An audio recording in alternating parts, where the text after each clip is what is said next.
আমার YouTube channel English লার্নিংয়ে আমি সুজিত কুমার বারুই আলোচনা করব ইংরেজি গ্রামার ও ভাষা প্রসঙ্গে। চলুন আমরা চলে যাই কম্পিউটার স্ক্রিনে।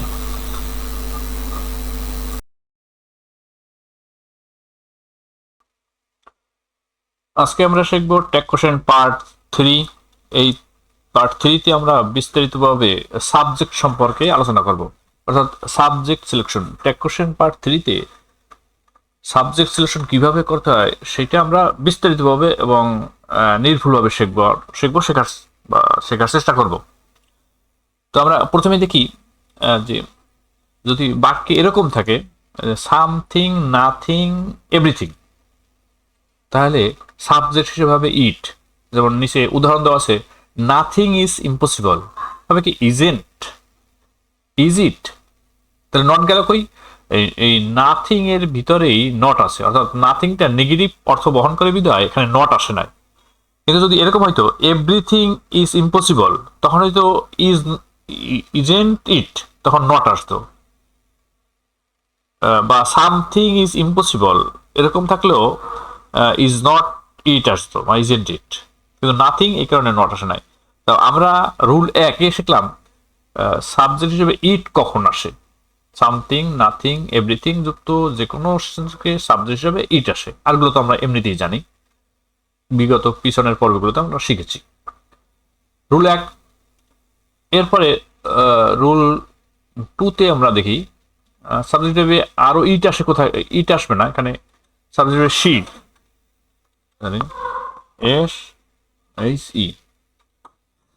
যদি এরকম হয় যে সাবজেক্ট হিসেবে art, moon, country, ship, river, motherland এরকম বিষয় আসে, অর্থাৎ কিনা যে সমস্ত সাবজেক্ট কমনীয়তা, ভদ্রতা, যেখানে প্রখরতা নেই, মায়ের যে মাতৃত্বের সাথে তুলনা করা হয়, এরকম বিষয়গুলো প্রোনাউন হিসেবে শি ব্যবহৃত হয়। সেটা কি? ওই যে earth, moon, country, ship, river, motherland এগুলো আমরা যদি ট্যাগ কোশ্চেনে পাই তাহলে সেটা সাবজেক্ট হিসেবে শি দেব। The Padma is a great river in Bangladesh, isn't she. বিকল্প সময় ইটও দেওয়া যায়, অনেক সময় দেয়, কিন্তু শুদ্ধ রুল হলো she. Moon, the moon science at night, চাঁদ রাতে কিরণ দেয়, সেক্ষেত্রে ডাজেন্ট ইট। তো আমরা ভার্বগুলো আগে শিখছি, এখন আমরা সাবজেক্ট হিসেবে দেখলাম। তো এই শব্দ থাকলে পরে আমরা সাবজেক্ট হিসেবে শি প্রয়োগ করব, ব্যবহার করব।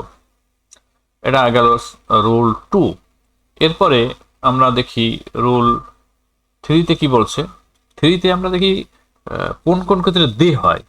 যে পূর্বেই একটা, বিশেষ করে পার্ট 2তে আমরা বলেছি যে দে হবে যদি everybody, somebody, anybody, everyone, someone, anyone, nobody, none. Subject হিসেবে যদি এগুলো ব্যবহৃত হয় তাহলে ট্যাগ কোশ্চেন করতে শেষে প্রোনাউন হিসেবে ওই সাবজেক্টের প্রোনাউন হিসেবে দে ব্যবহৃত হবে। আমরা লিখলাম যে nobody can help him, can they, auxiliary verb কি ক্যান, এবং নোবডির পরিবর্তে দে হইল। নট কেন আসলো না? নোবডি, নোবডি, নান এগুলো কিন্তু নেগেটিভ অর্থ বহন করে বিধায় নট আসবে না।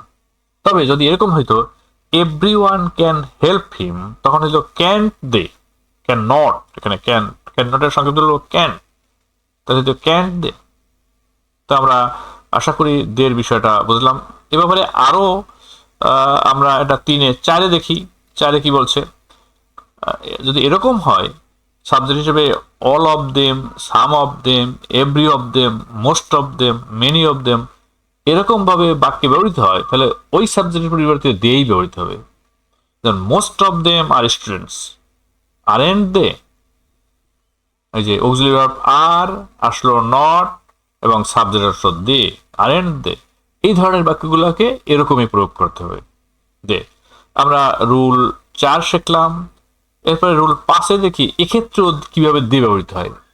কারণ অনেক সময় পরীক্ষার্থীরা ঘাবড়িয়ে যায়, বিশেষ করে আইদার অফ দ্য স্টুডেন্ট, এখানে সাবজেক্ট হিসেবে এইগুলো হবে না, এগুলো তো নাউন, এগুলো হবে না। এটার প্রোনাউন ফর্ম কি? They. Neither of the girls, they. Both Jamal and Kamal, they. Not only Rina but also Mina, they. The rich, এই যে বিষয়টা দ্য রিস, এটা হলো রিস হলো অ্যাডজেক্টিভ, পোর হলো অ্যাডজেক্টিভ। কোনো অ্যাডজেক্টিভের পূর্বে যখন দি হয় তখন ওইটা সমগ্র জাতিকে বোঝায়, ধনীরা, গরিবরা। তা এইরকম যদি সমগ্র জাতিকে বোঝায় তখন সেটার সাবজেক্ট হিসেবে দে হয়ে যায়, প্লুরাল ফর্ম বহন করে। নিচে উদাহরণ দেখি, the rich are not always happy are they. যেহেতু নট আছে এখানে নট আসলো না, তো আমরা এবারে ক্লিয়ার হইলাম যে এই ক্ষেত্রে সাবজেক্ট হিসেবে দে ব্যবহৃত হবে। তো রুল 5 আমরা শিখলাম। আমরা এরপরে রুল 6 আসি। আমরা কি দেখি, 6 সাবজেক্ট হিসেবে উই আসে। কোন কোন ক্ষেত্রে সাবজেক্ট হিসেবে উই আসে? যদি বাক্যটা এরকম শুরু হয়, all of us, none of us, some of us, every one of us, most of us, আমরা জানি উইয়ের অবজেক্টিভ ফর্ম হিসেবে আজ ব্যবহৃত হয়, উইয়ের পসেসিভ ফর্ম হিসেবে আওয়ার ব্যবহৃত হয় এবং উইয়ের সাবজেক্টিভ ফর্ম হিসেবে উই ব্যবহৃত হয়। তা সেই কারণে এই ক্ষেত্রে all of us, none of us, some of us, every one of us, most of us এক্ষেত্রে সাবজেক্ট হিসেবে ট্যাগ পোর্শনের ক্ষেত্রে উই ব্যবহৃত হবে। আমরা উদাহরণ দেখি, সাম অফ আস ইনভাইটেড হিম, আমাদের ভিতরে কেউ তাকে দাওয়াত করেছে, তাহলে পাস্ট টেন্স হিসেবে ডিড আসলো, নট আসলো এবং সাবজেক্ট হিসেবে উই আসলো। তো এটা আশা করি বুঝতে কোনো সমস্যা হবে না এবং এ ব্যাপারে ক্লিয়ার। তো আমরা দেখলাম রুল 6 সাবজেক্ট হিসেবে উই ব্যবহৃত হয়। আমরা এরপরে দেখবো রুল হিসেবে 7, সর্বশেষ রুল।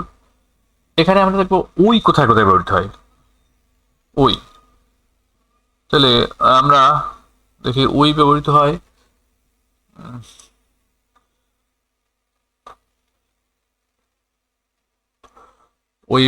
আমরা দেখলাম যে যদি all of you, some of you, none of you, most of you, every one of you, এক্ষেত্রে সাবজেক্ট হিসেবে ইউ ব্যবহৃত হয়। Most of you went Dhaka, didn't you, তাহলে আমরা জানলাম এর পাস্ট টেন্স হিসেবে ডিড আসলে। তো আমরা বুঝলাম যে ইউ কোথায় কোথায় ব্যবহৃত হয়েছে হয়। আমরা আরো কিছু রুল শিখবো।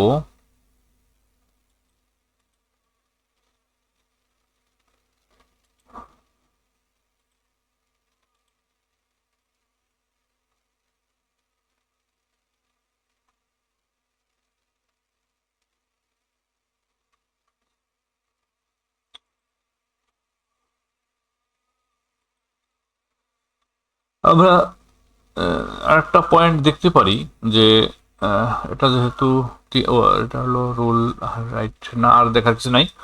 তো আমরা 3 নাম্বার যে আমরা এই ভিডিওতে আমরা দেখলাম সাবজেক্ট হিসেবে দে কোথায় কোথায় ব্যবহৃত হয়, উই কোথায় কোথায় ব্যবহৃত হয়, ইউ কোথায় কোথায় ব্যবহৃত হয়, সি কোথায় কোথায় ব্যবহৃত হয় এবং ইট কোথায় কোথায় ব্যবহৃত হয়। আজকে আর নয়। ধন্যবাদ ভিডিওটি দেখার জন্য। ভালো লাগলে লাইক দিন, শেয়ার করুন। ইংরেজি প্রসঙ্গে আরো কিছু জানতে হলে প্লিজ কমেন্ট করে জানান কমেন্ট বক্সে।